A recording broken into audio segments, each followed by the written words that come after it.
Hello. Hey! My name is Kim Crayton. Welcome. Oh my God. I wish that theme music would have stayed on just a little longer. I think everybody who takes the stage needs theme music. I'm here to talk about, as you can see, you know what they say about good intentions. Getting back on track when inclusion and diversity efforts derail. I am Kim Crayton. I am at Kim Crayton 1, and I have a podcast at Community Engineering Report. These are my credentials, and I'm putting this out there because people will ask. All right, I have a master's degree in training and development. I'm currently pursuing a doctorate of business administration. I'm finished with my classwork. I'm now doing my research and writing my paper on successful strategies for increasing organizational knowledge sharing.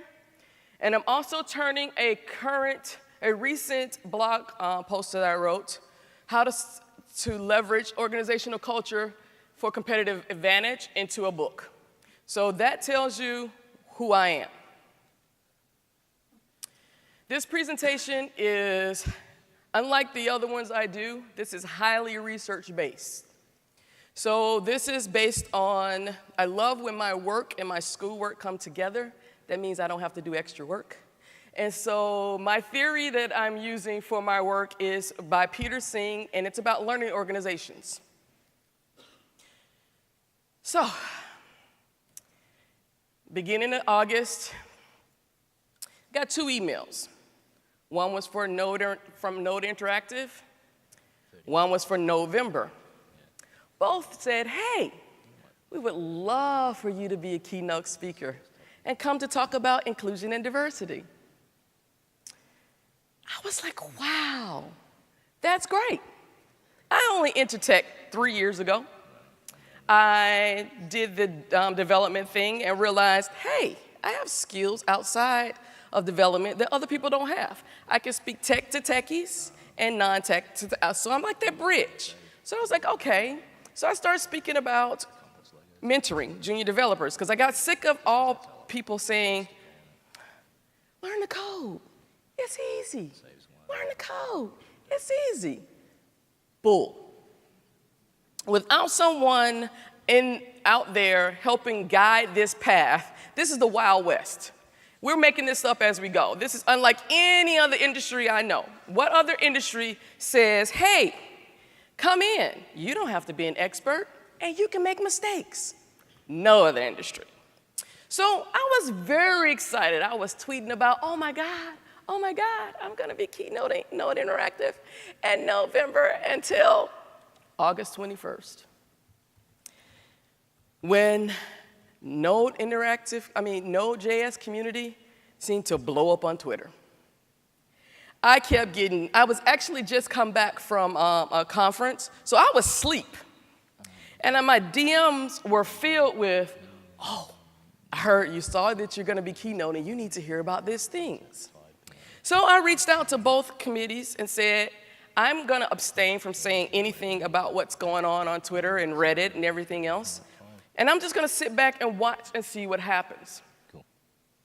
After it died down a bit, I reached out to several people in the Node.js community to just get their take on what they thought happened. Oh, really? And so this is where we are. When organizations, communities try to do diversity and inclusion, they start with, let's say, a code of conduct. And they think that's the end. Well, codes of conduct are just reactionary. They are putting in rules of where appropriate behavior should be. But as we know, when you read anything, people interpret words differently. Any of us can Google the same thing and get the same results, and based on our perspective and knowledge, come up with a different understanding of what that thing means. So what we need to do is be proactive. And this is where I love Peter Singh and where my research is leading me. The cause of many problems lie in well-intentioned policies designed to alleviate them. I am not saying that we do not need a code of conduct. What I'm saying is a code of conduct is just the beginning. There are other things that need to be in place and looked at in order to make communities safe, inclusive, and diverse for the number of people that our first keynote speaker spoke about. When you're talking about engaging people, we need to go beyond codes of conduct. Business and other human endeavors are systems. See, we think of things as linear, but things are systems. We all automatically assign causality to things. So if I walked and tripped, you would assume that there was something there that I tripped over. You would assign causality. Maybe I'm just clumsy. Maybe my leg just went out. There are a lot of things that could happen in the system that caused me to trip. But we focus on the events. And when we do that, we don't look at the broader system. We just focus on, oh, we need to, somebody from the back will come out and try to figure out what's going on the ground. Why did I trip? And that may not be the whole problem. And most players see their jobs as managing their positions in isolation from the rest of the system. What is required is for us to see a systems approach. So you have different committees. They need to think not in silos, but as a system. I use this as an example.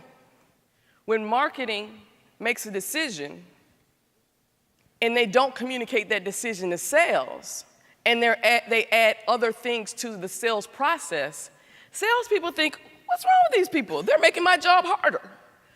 But it's not. It's as part of a system. So what you do in one part of the system will, in fact, affect other parts of the system. And these are three explanations. So when we deal with event explanations, they're reactionary. Those are what code of conducts are. You do something, and we have to react, we have to respond, we have to do something about that. Patterns of behavior explanation, seeing long-term trends and assessing their implications. And then you begin to break those things down. That's a more proactive, that's a more responsive way of moving. And then the more effective explanation of something, and the least common and more powerful, is focusing on the question of what is the pattern of behavior? What is causing the pattern of behavior? Not just the pattern of the behavior, but what is causing the pattern of behavior? So now we're going to talk about problem causes. These are, I am my position. When people in organizations focus only on their position, they have little sense of responsibility for the results produced when all positions interact. So again, when marketing does something, they're doing something that makes their life easier. Are they considering how it's going to affect sales? Is marketing considering how it's going to affect R&D? Is marketing considering how it's going to affect HR? All these things need to be considered. The enemy is out there. There is in each of us a propensity to find someone or something. We just like to blame somebody else. This is bottom line what this is. It's always somebody else's fault. That's what I saw on Twitter. That's what I saw on Reddit. It was people just pointing fingers. And then what I saw was, especially after I had conversations with people, that a lot of the noise that I heard weren't even people who were in the node community. So that's a PR problem. That's an image problem. When stuff like that boils up online, anybody can respond. And so a person outside like me who sees that, I think, oh my God, this is a hot, holy mess. But when I talk to the people who are working in it, they're like, well, it's not what it had its issues, but it's not what all these other things. And everybody in here isn't calling people, I can't even say the names and stuff I saw online. These people aren't even a part of our community. The illusion of taking charge. All too often, when you think you're being proactive, you're actually being reactive. Because again, you're thinking linearly and you're not thinking of the system. True proactive comes from seeing how things contribute to the problems. A fixation on events. Again, that if I trip, you assume that that thing is. With what happened with the vote and people quitting and the board and all these things that I saw, they were events. They were necessary, but they were still focusing on their events. They weren't looking at the system as a whole. In the parable of the frog, as I had conversations with people, what I found was, again, when you're looking at systems, things aren't linear. Some of the issues that were being addressed should have been addressed 2 years ago, and they weren't. So what happens is you're doing a lot of doing, and you're thinking you're taking care of problems because you're doing something, you're active, but you're not taking care of the things that are causing the problems. And so they just get worse. So it's the parable of the frog. So if you put a frog in a pot of boiling water, it's going to jump out. But if you put a frog in water and you slowly turn up the temperature, the frog is going to get acclimated to the temperature and it will boil. The delusion of learning from experience. This is a big one in organizations because we all know that when you learn from experience, we know when we write code and we spend all day trying to figure it out and it's a semicolon, you learn from that experience. And that's why when you have a stack trace or whatever, you learn from that experience. What the issues are sometimes that the person who caused the issue is no longer there to experience the backlash. Or if it happened if the marketing caused the thing, it's put off and sales is dealing with it. You see it when people have turnover. You see it in organizations when you look at them and you're like, why is this rule here? And no one can explain it to you, but they're still doing it. And it may be having a negative effect on things, but no one's actually sat back and thought about the whole system and how things are affecting them. It's just been there for a while, so that's how we do things. That's another thing when people talk about culture fit. I really don't get that when your culture hasn't been intentional. You haven't been intentional about designing your culture. It's just things that have happened. Somebody comes in, this is how they work, so okay, and then when you start bringing in, particularly people from underrepresented and marginalized communities, you don't understand or see how the things that you've put in place without being conscious about it are sending those people out of your organizations, out of your communities. The myth of the management team. Most management teams break down under pressure. And I'm going to be honest, that's what I saw. When the emoji hit the fan, everything broke down.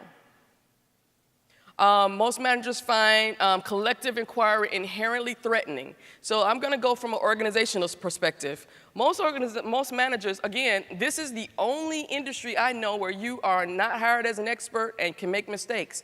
Most industries, you are an expert when you're hired. And if you make mistakes, you are liable. So they hide those things. They do everything they can so no one can say that they messed up. And it's inherent, just because you're an open source community, it's still there. It's still that mentality.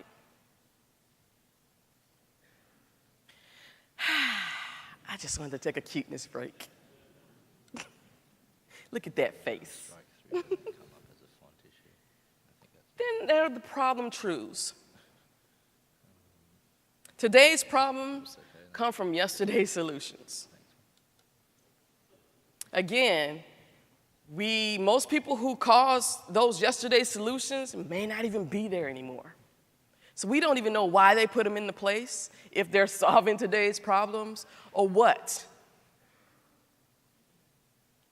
The harder you push, the harder the system push back. It's a system. So when we're going to use our bodies as this system. If I leave here and I have a cold, or you leave here, you have a cold, most of you will automatically assume you have conference crud.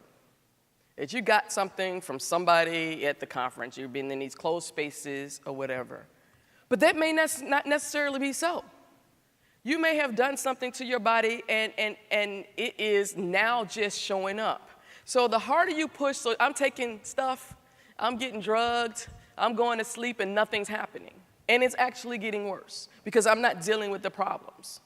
So this is what I said what I heard was when node.js forked the first time, or when that inclusivity group broke up, there were issues that people did not deal with. And so when you didn't deal with them, the system pushed back. Behavior grows better before it grows worse. So this is when people think, we put in something, things got quiet, no, it's something simmering underneath and it's getting real nasty. It looks like a cesspool underneath. You just put up you go in every day, you spray some Lysol, some Febreze, and you're like, okay, things are good. I don't smell it until one day, it just is ridiculous. No one can go in the building, it has to be fumigated, everybody's off. That's what happens. You have to deal with the issues. The easy way out usually leads right back in. So the easy way out is usually when we use the same things we've done before to solve today's problems. Because we know what they are, we're comfortable with those, but they may not solve today's problems. So the easy way out usually leads you right back in because, again, it's a system. And I'm going to stop here and give you an example of what Singe gives as an example of a system, and how we assign causality. So if I say I wanted water and I go to the faucet, I, as a human, am so selfish that I would think I am making the water, I turn on the water, and then I fill my glass, and then I stop the water. So I've injected myself into that system, or I've injected myself into that linear, but I haven't thought about the system. There are a lot of things that I have absolutely no control over, or I control, but I have no. So let's say I didn't pay my water bill. I can turn on that faucet all day long, but if they cut off that water, nothing's going to happen. And so I have nothing to do with that.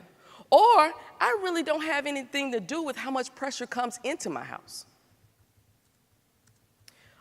When your pipes freeze, when there's a water main break, there are a lot of things that affect the system of getting water into a glass that have nothing to do with me.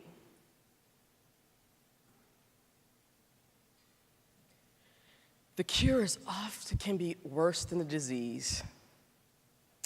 Yeah, and that's why a lot of people don't want to deal with these things. Sometimes people have to go. Sometimes executives, well, not sometimes, all times, executives need to take responsibility for what's going on and take the time to dig in and figure out what the causes of these things are. Culture, community, all come from the top down. So as much as we push the bottom up to change, if our executives, if our leaders aren't buying in, all we're doing is getting burnout. All we're doing is getting frustrated. And so it takes those things, the hard things, and that's why I do my podcast, Community Engineering Report. I have the hardest, most uncomfortable conversations about inclusion and diversity. Because once we have these conversations, we can normalize them, and then we can move beyond them. Right now, we're just circling. White men are scared to talk. They think everybody's after them. Black women are just like, screw it. Everybody's afraid to just be honest about what's going on in a discourse that moves things forward. And it's uncomfortable. You may get your feelings hurt. But if you've created a safe space for people to be honest, because that's what inclusion is. Diversity means absolutely nothing if it's not an inclusive environment.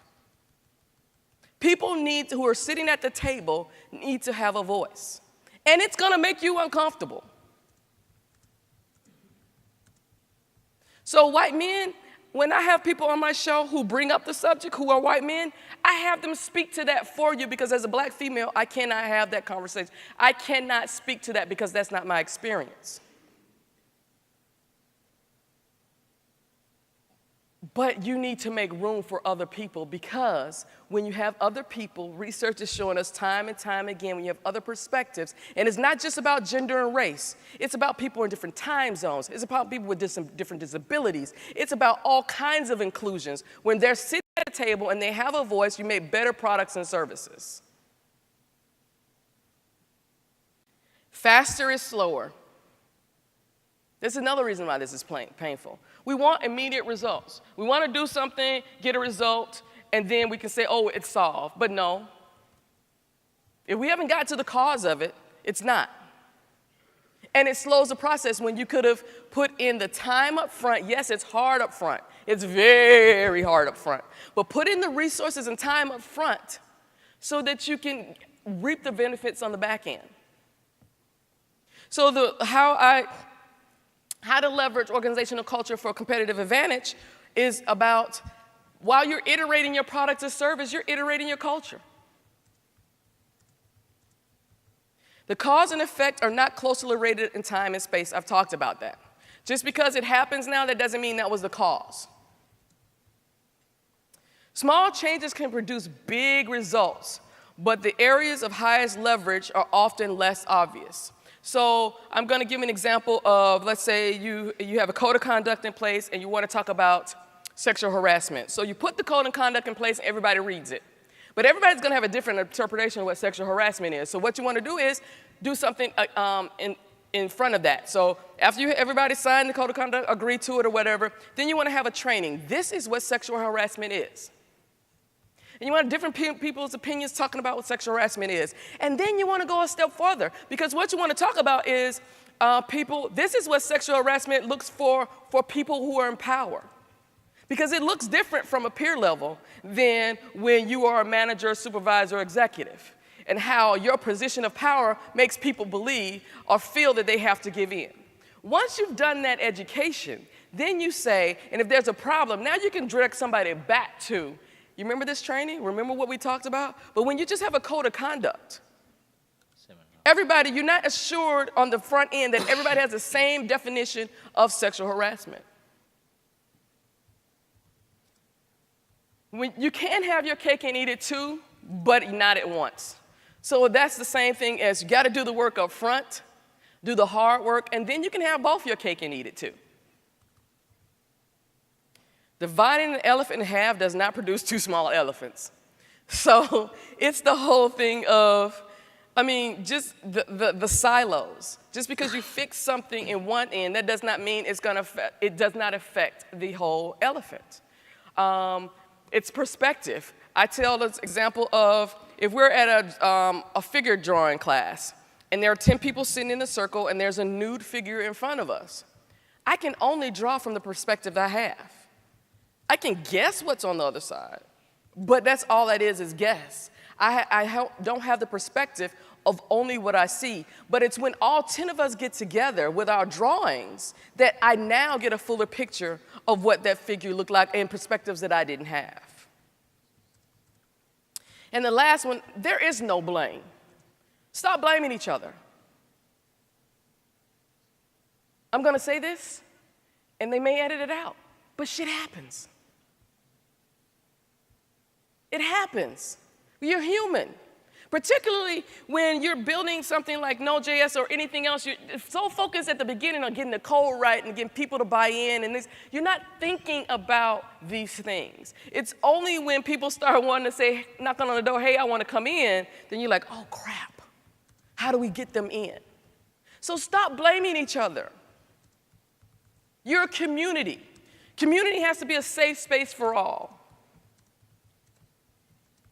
So now we're looking at a systems approach. And systems thinking is needed more than ever because you understand about complexity. Things become overwhelmingly complex. Problems don't happen in isolation or linearly. Problems and their solutions are part of the system. Culture and community is a direct extension of leadership's ability to guide appropriate behavior. And the health of a culture community is a direct reflection of the efforts it puts in to establish group norms and behaviors. That's the hard work. That's the stuff when people get their feelings hurt and they want to lash out, but they have to hold in and step back and say, hey, this is not about me, this is about us. And I want to take a few minutes to talk about some of the biggest barriers to current inclusion and diversity efforts. The lack of expertise. I feel so sorry for those people who are thrown in jobs to do the work that I do. I have a very unique background. I didn't even tell you all I have a background in. I have, as a specialist in youth development, which is seeing young people as a positive as a negative. So it doesn't matter to me what your background is. We can work on whatever. I'm a high school teacher, so nothing you can say to me bothers me. I've heard it all. I am a certified special needs teacher. I also work with a group that I started called the Spectrum Codes, where I'm helping adults on the spectrum transition into tech, because it got on my nerves that my students, because their social workers had no idea about technology, ended up at Walmart, and they didn't have to. I write my own curriculums. I have a background in improv. I've worked with people all ages, all abilities. So when you ask someone to step into this role who has not these skills, you're doing them a disservice, and you're also doing your efforts a disservice. The second one is lack of support. Again, if executives are not making this a priority, all you're doing is wasting your people's time, effort, and talent. And you're also communicating to people in underrepresented and marginalized communities that this is a joke or a fad to you. I'm a black woman from the South. I'm from Atlanta. We've seen it. I fought like hell coming to this space because I didn't want to deal with this. I didn't want to deal with these issues. But because of my perspective, I realized I'm uniquely, I have a unique perspective. The lack of authority. When someone's in these roles, they have to have the authority to make decisions and to act on them. So every Fortune 500 company now has a C-level inclusive and diversity person. But if that person has to go to the CEO to get things approved, it means nothing. If they don't have the support of everybody, it means nothing. It's just a figurehead. And my biggest pet peeve is the lack of resources. Everybody thinks they can do community work. I have spoken at about 30 conferences this year. People like what I have to say. People they want to do what I'm talking about, but no one's throwing resources behind it. How many people are actually using this, having this as a full-time job, because it is, and it's not something that they're volunteering as a role or as other duties as assigned as a part of another role. This is a full-time job. You guys need to pay for people, and it's not just you guys. I'm talking to the people who will watch this video. You need to pay for people to do this job. And so that's the biggest barriers to this. And so this is how I end, but I have two initiatives that's coming up. I have two events that are in Atlanta. One is in April and one is in August. The first one is the Inclusion Symposium. And this Inclusion Symposium is I'm bringing anybody who works in this industry and who works on these initiatives together so we can start talking together. We're all over the place. No one is connecting. We need a community. So I want to have a 2-day retreat where we come in and we strategize and we help each other and we support each other. And then Inclusion Conf is specifically for executives. I don't want I don't even know how to say, I don't want managerial levels because they don't have the authority. I want only people who have the authority to write checks, people who have the authority to change policies at this conference, because we're going to talk about what it is you need to do to move this initiative forward. Thank you. My name is Kimberly Crayton, and I hope you enjoyed what I had to say.